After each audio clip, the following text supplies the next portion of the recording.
होली, दिवाली, शिवरात्रि, पानी सिर्फ होली पे खराब होता है, पोल्यूशन सिर्फ दिवाली पे होता है और दूध सिर्फ महाशिवरात्रि पे खराब होता है।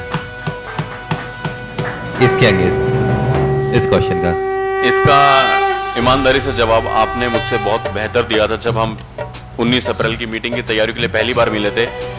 तभी भी ये चर्चा हुई थी जीतू भाई, जब हम पहली बार तकरीबन 1.5-2 महीने पहले मिले थे और विवेक भाई से मुलाकात जिंदगी में पहली बार थी।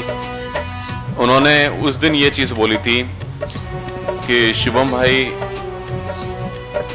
ये मीडिया वाले महाशिवरात्रि पे आधे घंटे, एक घंटे के एपिसोड्स बना के चलाते हैं, रोते रहते हैं, देखो देखो दूध की बर्बादी, देखो देखो दूध की बर्बादी, ये कौन से इनके भगवान है जो इनको दूध पिला रहे हैं, कहाँ ये पत्थरों में दूध जाके समाएगा, कैसे ये धर्म के अनुयायी हैं जो दूध बहाते हैं। तब एक बहुत खूबसूरत बात जिसने मेरे दिल को छू लिया था, मैं आप सबके उपस्थिति में बोलना चाहता हूँ।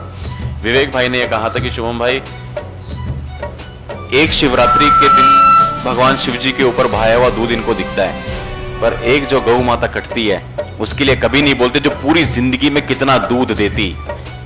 एक दिन का दूध और एक गाय का पूरी जिंदगी का दूध, तो वो चीज मेरे दिमाग में और दिल में घर कर गई है। उसके अलावा जैसे पटाखों की बात जो आज के सेमिनार में अभी कुछ दिन पहले जतीन भाई ने बोली, 220 मुल्कों में, दुनिया के इस मुमालिक में 220 मुल्कों में हमारे यहाँ पे दिवाली का त्योहार बनता है। दिवाली एक दिन की होती है, उसके लिए सारे चैनल्स रोना शुरू कर देंगे, नॉइस पोल्यूशन, एयर पोल्यूशन, क्या है ये, कैसा कल्चर है, ऐसा कैसा जश्न है, किस बात के पटाखे। मजे की बात क्या है, इसके भी प्रमाण के साथ में वीडियोस हमारे पास में है यूट्यूब के, सबको हम सर्कुलेट कर देंगे, पूरे वीडियोस फैला देंगे। वही चैनल्स 31 दिसंबर की रात पे क्या टेलीकास्ट करते हैं, दुनिया भर में नए साल का जश्न, दुनिया भर में रंगारंग आतिशबाजी।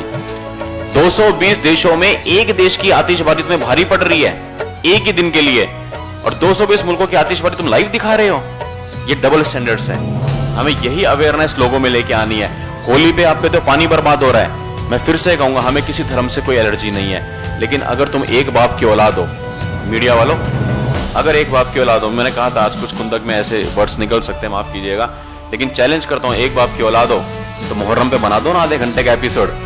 ये क्यों 5-5 साल के बच्चों की चमड़ी उधड़वा गया है, ये चला के दिखा दो और 20 तारीख की सुबह जिंदा उठ के दिखा दो, मान जाऊंगा।